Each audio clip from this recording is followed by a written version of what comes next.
ಓಂ ಶಾಂತಿ.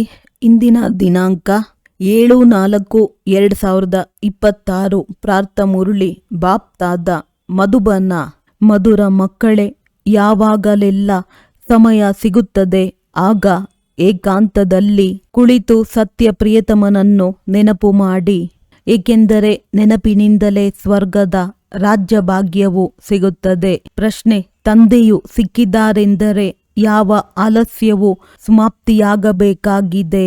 ಉತ್ತರ: ಕೆಲವು ಮಕ್ಕಳು ಆಲಸಿಗಳಾಗಿ ಹೇಳುತ್ತಾರೆ, ನಾವಂತೂ ತಂದೆಯ ಮಕ್ಕಳಾಗಿ ಬಿಟ್ಟಿದ್ದೇವೆ, ನೆನಪಿನ ಪರಿಶ್ರಮ ಪಡುವುದಿಲ್ಲ, ಗಳಿಗೆ ಗಳಿಗೆ ನೆನಪು ಮರೆತು ಹೋಗುತ್ತದೆ ಎಂದರೆ ಇದೇ ಆಲಸ್ಯವಾಗಿದೆ. ಬಾಬಾ ಹೇಳುತ್ತಾರೆ, ಮಕ್ಕಳೇ, ಒಂದು ವೇಳೆ ನೆನಪಿನಲ್ಲಿರುತ್ತೀರೆಂದರೆ ಆಂತರ್ಯದಲ್ಲಿ ಸ್ಥಿರವಾದ ಖುಷಿ ಇರುತ್ತದೆ. ಯಾವುದೇ ಪ್ರಕಾರದಿಂದ ಗುಟುಕರಿಸುವುದಿಲ್ಲ. ಹೇಗೆ ಬಂಧನದಲ್ಲಿರುವವರು ನೆನಪಿನಲ್ಲಿ ಚಡಪಡಿಸುತ್ತಾರೆ, ಹಗಲು ರಾತ್ರಿ ನೆನಪು ಮಾಡುತ್ತಾರೆ, ಹಾಗೆಯೇ ನೀವು ಸಹ ನಿರಂತರ ನೆನಪಿನಲ್ಲಿ ಇರಬೇಕಾಗಿದೆ. ಗೀತೆ: ಅದೃಷ್ಟವನ್ನು ಬೆಳಗಿಸಿಕೊಂಡು ಬಂದಿದ್ದೇನೆ. ಓಂ ಶಾಂತಿ.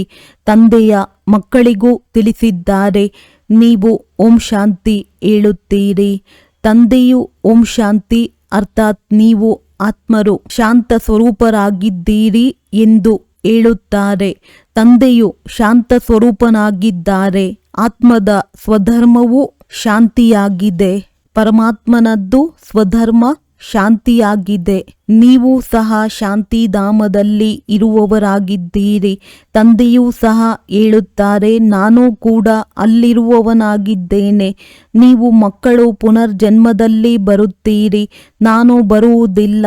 ನಾನು ಈ ರಥದಲ್ಲಿ ಪ್ರವೇಶ ಮಾಡುತ್ತೇನೆ, ಇದು ನನ್ನ ರಥವಾಗಿದೆ. ಒಂದು ವೇಳೆ ಶಂಕರನೊಂದಿಗೆ ಕೇಳುತ್ತೀರಿ, ಕೇಳುವುದಕ್ಕಂತೂ ಸಾಧ್ಯವಿಲ್ಲ. ಆದರೆ ತಿಳಿದುಕೊಳ್ಳಿರಿ, ಸೂಕ್ಷ್ಮ ವತನದಲ್ಲಿ ಹೋಗಿ ಯಾರೇ ಕೇಳುತ್ತಾರೆಂದರೆ ಹೇಳುತ್ತಾರೆ, ಈ ಸೂಕ್ಷ್ಮ ಶರೀರ ನಮ್ಮದಾಗಿದೆ.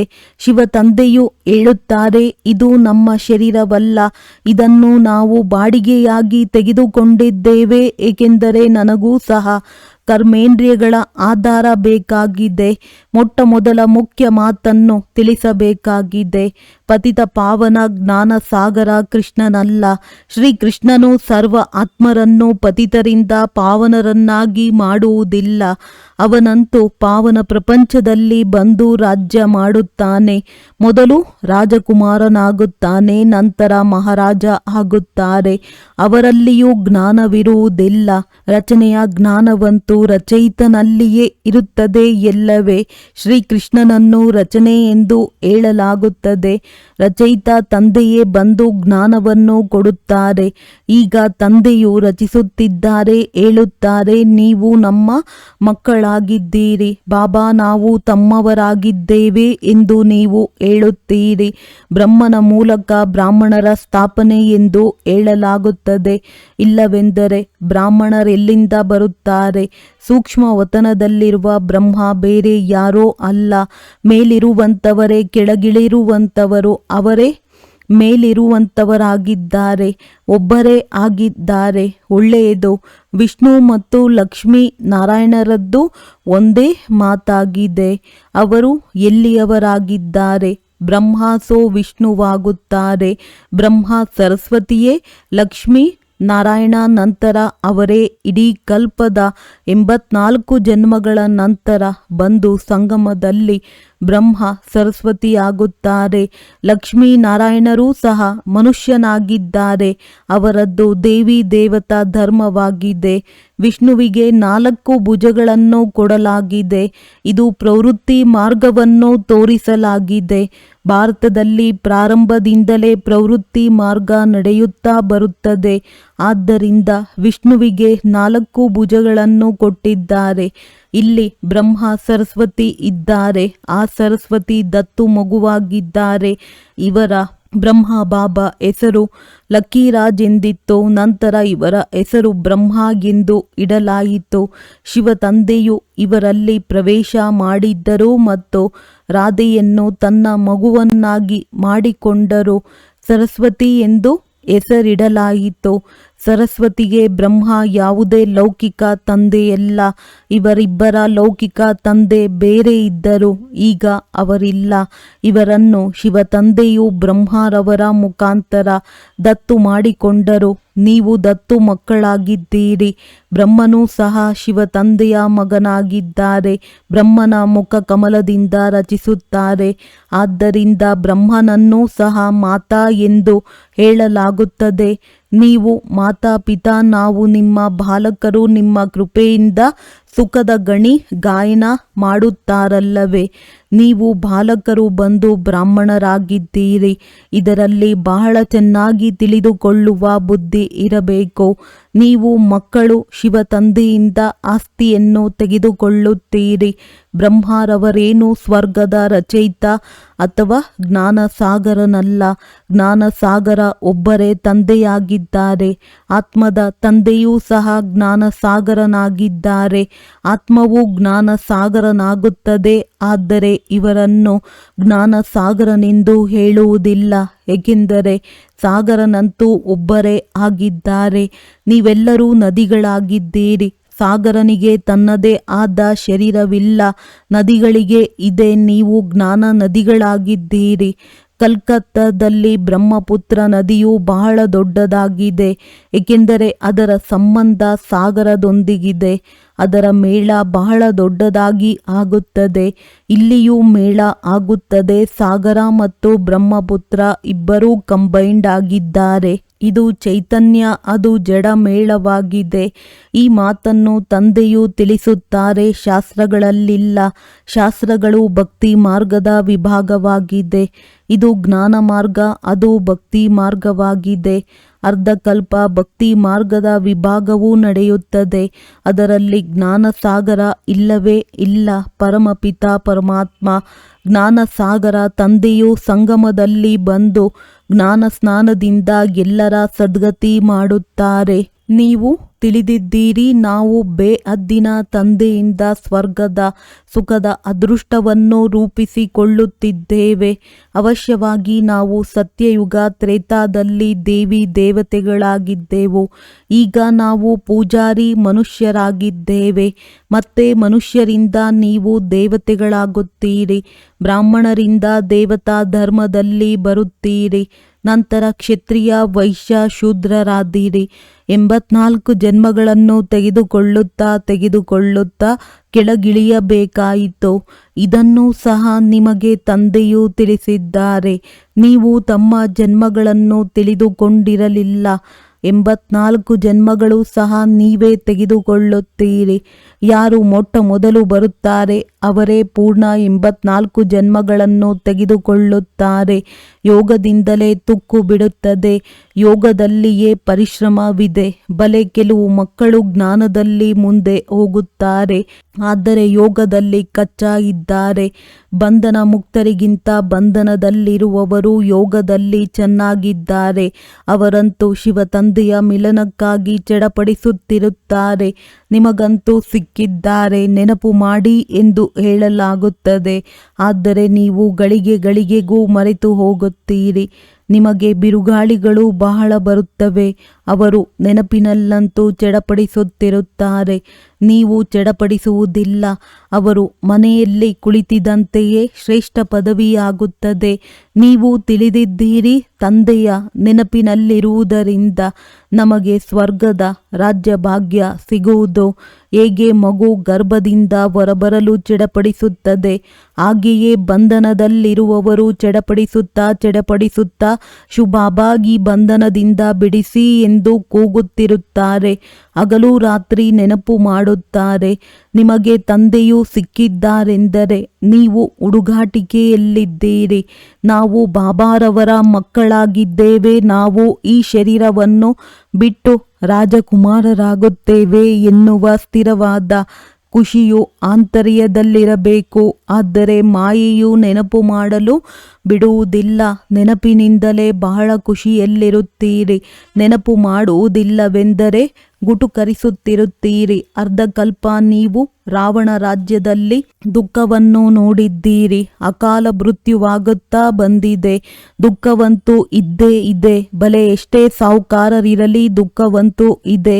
ಅಕಾಲ ಮೃತ್ಯುವಾಗುತ್ತದೆ. ಸತ್ಯುಗದಲ್ಲಿ ಇಂತಹ ಅಕಾಲ ಮರಣವಾಗುವುದಿಲ್ಲ ಎಂದು ಕಾಯಿಲೆಯಾಗುವುದಿಲ್ಲ. ಸಮಯದಲ್ಲಿ ಕುಳಿತಿದ್ದಂತೆ ತಾನಾಗಿಯೇ ಒಂದು ಶರೀರವನ್ನು ಬಿಟ್ಟು ಇನ್ನೊಂದನ್ನು ತೆಗೆದುಕೊಂಡು ಬಿಡುತ್ತಾರೆ. ಅದರ ಹೆಸರೇ ಸುಖಧಾಮ ಎಂದಾಗಿದೆ. ಮನುಷ್ಯರಂತೂ ಸ್ವರ್ಗದ ಮಾತನ್ನು ಕಲ್ಪನೆ ಎಂದು ತಿಳಿಯುತ್ತಾರೆ. ಸ್ವರ್ಗ ಎಲ್ಲಿಂದ ಬರುತ್ತದೆ ಎಂದು ಹೇಳುತ್ತಾರೆ. ನೀವು ತಿಳಿದಿದ್ದೀರಿ, ನಾವಂತೂ ಸ್ವರ್ಗದಲ್ಲಿ ಇರುವವರಾಗಿದ್ದೇವೆ. ಮತ್ತೆ 84 ಜನ್ಮಗಳನ್ನು ತೆಗೆದುಕೊಳ್ಳುತ್ತೇವೆ. ಈ ಪೂರ್ಣ ಆಟವು ಭಾರತದ ಮೇಲೆಯೇ ಮಾಡಲ್ಪಟ್ಟಿದೆ. ನಾವು 21 ಜನ್ಮಗಳ ಪಾವನ ದೇವತೆಗಳಾಗಿದ್ದೆವು. ನಂತರ ನಾವು ಕ್ಷತ್ರಿಯ, ವೈಶ್ಯ, ಶೂದ್ರರಾದೆವು. ಈಗ ಮತ್ತೆ ಬ್ರಾಹ್ಮಣರಾಗಿದ್ದೇವೆ ಎಂದು ನೀವು ತಿಳಿದುಕೊಂಡಿದ್ದೀರಿ. ಈ ಸ್ವದರ್ಶನ ಚಕ್ರವು ಬಹಳ ಸಹಜವಾಗಿದೆ. ಇದನ್ನು ಶಿವತಂದೆಯು ತಿಳಿಸುತ್ತಿದ್ದಾರೆ. ಶಿವತಂದೆಯು ಬ್ರಹ್ಮನ ರಥದಲ್ಲಿ ಬಂದಿದ್ದಾರೆ ಎಂದು ತಿಳಿದಿದ್ದೀರಿ. ಯಾರು ಬ್ರಹ್ಮ ಆಗಿದ್ದಾರೆ ಅವರೇ ಸತ್ಯಯುಗದ ಆದಿಯಲ್ಲಿ ಶ್ರೀಕೃಷ್ಣನಾಗಿದ್ದನು. 84 ಜನ್ಮಗಳನ್ನು ತೆಗೆದುಕೊಂಡು ಪತಿತರಾದರು. ನಂತರ ಇವರಲ್ಲಿ ತಂದೆಯು ಪ್ರವೇಶ ಮಾಡಿ ದತ್ತು ಮಾಡಿಕೊಂಡಿದ್ದಾರೆ. ಸ್ವಯಂ ಹೇಳುತ್ತಾರೆ, ಈ ತನುವಿನ ಆಧಾರವನ್ನು ತೆಗೆದುಕೊಂಡು ನಿಮ್ಮನ್ನು ತನ್ನವರನ್ನಾಗಿ ಮಾಡಿಕೊಂಡಿದ್ದೇನೆ. ನಿಮ್ಮನ್ನು ಸ್ವರ್ಗದ ರಾಜಧಾನಿಗೆ ಯೋಗ್ಯರನ್ನಾಗಿ ಮಾಡುತ್ತೇನೆ. ಯಾರು ಯೋಗ್ಯರಾಗುತ್ತಾರೆಯೋ ಅವರೇ ರಾಜ್ಯಭಾಗ್ಯದಲ್ಲಿ ಬರುತ್ತಾರೆ. ಇದರಲ್ಲಿ ಒಳ್ಳೆಯ ಗುಣವಿರಬೇಕು. ಮುಖ್ಯವಾಗಿರುವುದೇ ಪವಿತ್ರತೆಯಾಗಿದೆ. ಈ ಮಾತಿನಲ್ಲಿ ಅಬಲೆಯರ ಅತ್ಯಾಚಾರವಾಗುತ್ತದೆ.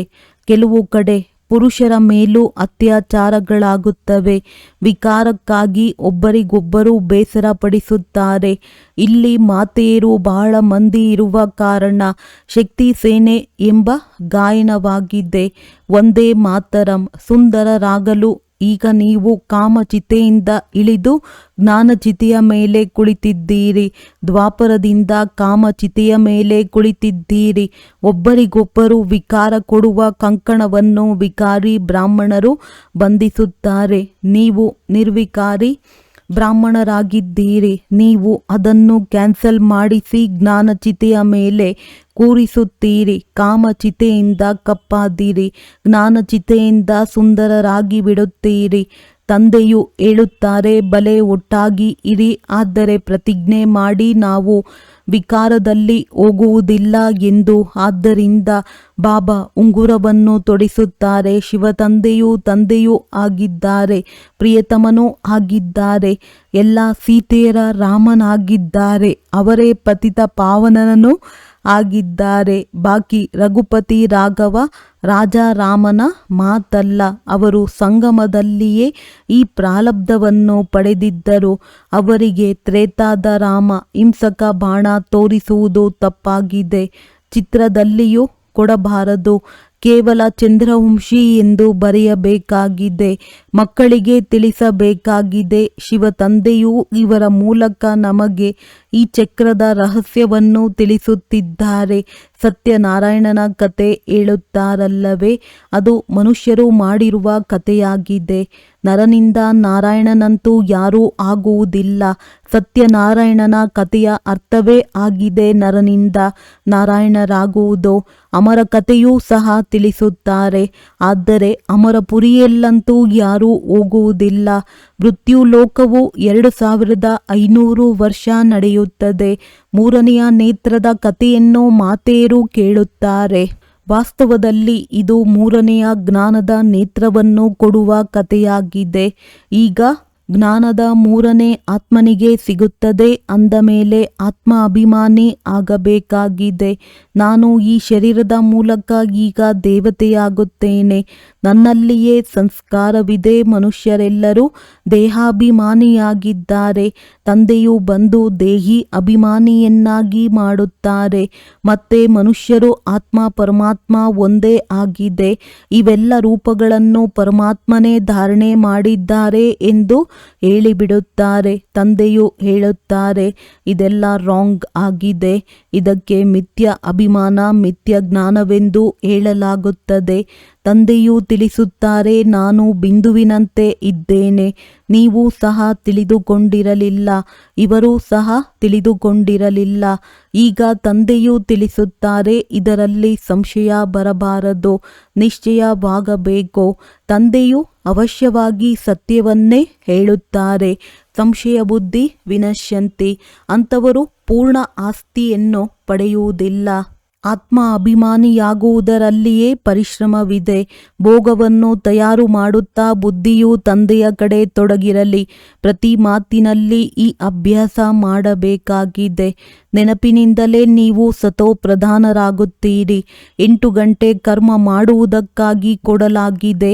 ಮಧ್ಯದಲ್ಲಿಯೂ ಸಹ ಏಕಾಂತದಲ್ಲಿ ಹೋಗಿ ಕುಳಿತುಕೊಳ್ಳಿ. ನೀವು ತಂದೆಯ ಪರಿಚಯವನ್ನು ಎಲ್ಲರಿಗೂ ತಿಳಿಸಿರಿ. ಇಂದು ಕೇಳುವುದಿಲ್ಲವೆಂದರೆ ನಾಳೆ ಕೇಳುತ್ತಾರೆ. ತಂದೆಯು ಸ್ವರ್ಗದ ಸ್ಥಾಪನೆ ಮಾಡುತ್ತಾರೆ. ನಾವು ಸ್ವರ್ಗದಲ್ಲಿದ್ದೆವು, ಈಗ ಮತ್ತೆ ನರಕವಾಸಿಗಳಾಗಿದ್ದೇವೆ. ಈಗ ಮತ್ತೆ ತಂದೆಯ ಆಸ್ತಿ ಸಿಗಬೇಕಾಗಿದೆ. ಭಾರತವಾಸಿಗಳಿಗೆ ತಿಳಿಸಲಾಗುತ್ತದೆ, ತಂದೆಯು ಬರುವುದು ಭಾರತದಲ್ಲಿಯೇ ಆಗಿದೆ. ನೋಡಿ, ನಿಮ್ಮ ಬಳಿ ಮುಸಲ್ಮಾನರು ಬರುತ್ತಾರೆ. ಅವರೂ ಸಹ ಸೇವಾ ಕೇಂದ್ರವನ್ನು ಸಂಭಾಲನೆ ಮಾಡುತ್ತಾರೆ. ಹೇಳುತ್ತಾರೆ, ಶಿವ ತಂದೆಯನ್ನು ನೆನಪು ಮಾಡಿರಿ. ಸಿಖ್ಖರು ಬರುತ್ತಾರೆ, ಕ್ರಿಶ್ಚಿಯನ್ನರು ಬರುತ್ತಾರೆ. ಮುಂದೆ ಹೋದಂತೆ ಬಹಳ ಬರುತ್ತಾರೆ. ಈ ಜ್ಞಾನವು ಎಲ್ಲರಿಗಾಗಿ ಇದೆ, ಏಕೆಂದರೆ ಇದಾಗಿದೆ ತಂದೆಯ ಸಹಜ ನೆನಪು ಮತ್ತು ಸಹಜ ಆಸ್ತಿ. ಆದರೆ ಅವಶ್ಯವಾಗಿ ಪವಿತ್ರರಂತೂ ಆಗಬೇಕಾಗುತ್ತದೆ. ದಾನ ಕೊಟ್ಟರೆ ಗ್ರಹಣ ಬಿಡುವುದು. ಈಗ ಭಾರತದಲ್ಲಿ ರಾಹುವಿನ ಗ್ರಹಣವಿದೆ. ನಂತರ ಬೃಹಸ್ಪತಿ ದಶೆಯು ಪ್ರಾರಂಭವಾಗುತ್ತದೆ. 21 ಜನ್ಮಗಳಿಗಾಗಿ ಮೊದಲು ಬೃಹಸ್ಪತಿ ದಶೆಯಾಗುತ್ತದೆ, ನಂತರ ಶುಕ್ರ ದಶೆಯಾಗುತ್ತದೆ. ಸೂರ್ಯ ವಂಶೀಯರ ಮೇಲೆ ಬೃಹಸ್ಪತಿ ದಶೆ, ಚಂದ್ರ ವಂಶೀಯರ ಮೇಲೆ ಶುಕ್ರ ದಶೆ ಎಂದು ಹೇಳಲಾಗುತ್ತದೆ. ನಂತರ ದಶೆಗಳು ಕಡಿಮೆಯಾಗುತ್ತಾ ಹೋಗುತ್ತದೆ. ಎಲ್ಲದಕ್ಕಿಂತ ಕೆಟ್ಟ ದಶೆಯಾಗಿದೆ ರಾಹು ದಶೆ. ಬೃಹಸ್ಪತಿಯು ಯಾವುದೇ ಗುರುವಾಗುವುದಿಲ್ಲ. ಈ ದಶೆಯಾಗಿದೆ ವೃಕ್ಷಪತಿಯದು. ವೃಕ್ಷಪತಿ ತಂದೆಯೂ ಬರುತ್ತಾರೆ ಅಂದ ಮೇಲೆ ವೃಕ್ಷಪತಿ ಮತ್ತು ಶುಕ್ರ ದಶೆಯಾಗುತ್ತದೆ. ರಾವಣನು ಬರುತ್ತಾನೆಂದರೆ ರಾಹು ದಶೆಯಾಗಿ ಬಿಡುತ್ತದೆ. ನೀವು ಮಕ್ಕಳ ಮೇಲೆ ಈಗ ಬೃಹಸ್ಪತಿ ದಶೆಯೂ ಕುಳಿತುಕೊಳ್ಳುತ್ತದೆ. ಕೇವಲ ವೃಕ್ಷಪತಿಯನ್ನು ನೆನಪು ಮಾಡಿ ಪವಿತ್ರರಾಗಿ ಅಷ್ಟೇ ಒಳ್ಳೆಯದು. ಮಧುರಾತಿ ಮಧುರ ಅಗಲಿ ಹೋಗಿ ಮರಳಿ ಸಿಕ್ಕಿರುವ ಮಕ್ಕಳ ಪ್ರತಿ ಮಾತ್ಪಿತಾ ಬಾಪ್ತಾದರವರ ನೆನಪು, ಪ್ರೀತಿ ಹಾಗೂ ಸುಪ್ರಭಾತ. ಆತ್ಮಿಕ ಮಕ್ಕಳಿಗೆ ಆತ್ಮಿಕ ತಂದೆಯ ನಮಸ್ತೆ. ಧಾರಣೆಗಾಗಿ ಮುಖ್ಯ ಸಾರ. ಪ್ರತಿಯೊಂದು ಕಾರ್ಯ ಮಾಡುತ್ತಾ ಆತ್ಮ ಅಭಿಮಾನಿಯಾಗುವ ಅಭ್ಯಾಸ ಮಾಡಬೇಕಾಗಿದೆ. ದೇಹದ ಅಹಂಕಾರವು ಸಮಾಪ್ತಿಯಾಗಲಿ. ಇದಕ್ಕಾಗಿ ಪರಿಶ್ರಮ ಪಡಬೇಕು. ಸತ್ಯಯುಗಿ ರಾಜ್ಯಭಾಗ್ಯದ ಯೋಗ್ಯರಾಗಲು ತಮ್ಮ ಮ್ಯಾನರ್ಸನ್ನು ರಾಯಲ್ ಮಾಡಿಕೊಳ್ಳಬೇಕಾಗಿದೆ. ಪವಿತ್ರತೆಯೇ ಎಲ್ಲದಕ್ಕಿಂತ ಶ್ರೇಷ್ಠ ಚಲನೆಯಾಗಿದೆ. ಪವಿತ್ರರಾಗುವುದರಿಂದಲೇ ಪವಿತ್ರ ಪ್ರಪಂಚದ ಮಾಲೀಕರಾಗುತ್ತೀರಿ. ವರದಾನ ಮಾಡಿಸುವವರ ಸ್ಮೃತಿಯ ಮೂಲಕ ಸಹಜ ಯೋಗದ ಅನುಭವ ಮಾಡುವಂತಹ ಸಫಲತಾ ಮೂರ್ತಿ ಭವ. ಯಾವುದೇ ಕಾರ್ಯವನ್ನು ಮಾಡುತ್ತಿದ್ದರೂ ಇದೇ ಸ್ಮೃತಿ ಇರಲಿ. ಈ ಕಾರ್ಯಕ್ಕಾಗಿ ನಿಮಿತ್ತ ಮಾಡುವಂತಹ ಬೆನ್ನೆಲುಬು, ಸ್ಥೈರ್ಯ ಕೊಡುವವರು ಯಾರಾಗಿದ್ದಾರೆ? ಸ್ಥೈರ್ಯ ಕೊಡುವವರಿಲ್ಲದೆ ಯಾವುದೇ ಕರ್ಮದಲ್ಲಿ ಸಫಲತೆಯು ಸಿಗಲು ಸಾಧ್ಯವಿಲ್ಲ. ಆದ್ದರಿಂದ ಯಾವುದೇ ಕಾರ್ಯವನ್ನು ಮಾಡುತ್ತಿದ್ದರೂ ಇದನ್ನಷ್ಟೇ ಚಿಂತನೆ ಮಾಡಿರಿ, ನಾನು ನಿಮಿತ್ತನಷ್ಟೇ, ಮಾಡಿಸುವವರು ಸ್ವಯಂ ಸರ್ವ ಸಮರ್ಥ ತಂದೆಯಾಗಿದ್ದಾರೆ. ಈ ಸ್ಮೃತಿಯನ್ನು ಇಟ್ಟುಕೊಂಡು ಕರ್ಮ ಮಾಡುತ್ತೀರೆಂದರೆ ಸಹಜ ಯೋಗದ ಅನುಭೂತಿ ಆಗುತ್ತಿರುವುದು. ನಂತರ ಈ ಸಹಜ ಯೋಗವು ಅಲ್ಲಿ ಸಹಜ ರಾಜಾಡಳಿತವನ್ನು ಮಾಡಿಸುತ್ತದೆ. ಇಲ್ಲಿನ ಸಂಸ್ಕಾರವನ್ನು ಅಲ್ಲಿಗೆ ತೆಗೆದುಕೊಂಡು ಹೋಗುವಿರಿ. ಸ್ಲೋಗನ್: ಇಚ್ಛೆಗಳು ನೆರಳಿನಂತೆ, ಅದಕ್ಕೆ ತಾವು ಬೆನ್ನು ಮಾಡಿ ಬಿಡುತ್ತೀರೆಂದರೆ ಅದು ತಮ್ಮ ಹಿಂದಿಂದೆಯೇ ಬರುವುದು. ಅವ್ಯಕ್ತ ಸೂಚನೆ: ಮಹಾನರಾಗಲು ಮಧುರತೆ ಮತ್ತು ನಮ್ರತೆಯ ಗುಣ ಧಾರಣೆ ಮಾಡಿ. ಮಧುರತೆ ಇಂತಹ ವಿಶೇಷ ಧಾರಣೆಯಾಗಿದೆ. ಯಾವುದು ಕಹಿಯಾದ ಧರಣಿಯನ್ನು ಸಹ ಮಧುರವನ್ನಾಗಿ ಮಾಡಿಬಿಡುತ್ತದೆ. ನೀವೆಲ್ಲರೂ ಬದಲಾಗಲು ಆಧಾರ ತಂದೆಯ 2 ಮಧುರ ಮಾತುಗಳಾಗಿವೆ. ಮಧುರ ಮಕ್ಕಳೇ, ನೀವು ಮಧುರ ಶುದ್ಧ ಆತ್ಮರಾಗಿದ್ದೀರಿ. ಈ 2 ಮಾತುಗಳೇ ಬದಲಾಯಿಸಿ ಬಿಟ್ಟಿತು. ಮಧುರ ದೃಷ್ಟಿಯು ಬದಲಾಯಿಸಿ ಬಿಟ್ಟಿತು. ಹೀಗೆಯೇ ಮಧುರತೆಯ ಮೂಲಕ ಅನ್ಯರನ್ನು ಸಹ ಮಧುರರನ್ನಾಗಿ ಮಾಡಿ. ಈ ಮುಖವನ್ನು ಮಧುರವನ್ನಾಗಿ ಮಾಡಿ ಸದಾ ಮಧುರತೆಯ ಉಡುಗೊರೆಯನ್ನು ಜೊತೆಯಲ್ಲಿಟ್ಟುಕೊಳ್ಳಿ. ಇದರಿಂದಲೇ ಸದಾ ಮಧುರರಾಗಿರುವಿರಿ ಮತ್ತು ಮಧುರರನ್ನಾಗಿ ಮಾಡುವಿರಿ. ಒಳ್ಳೆಯದು. ಓಂ ಶಾಂತಿ.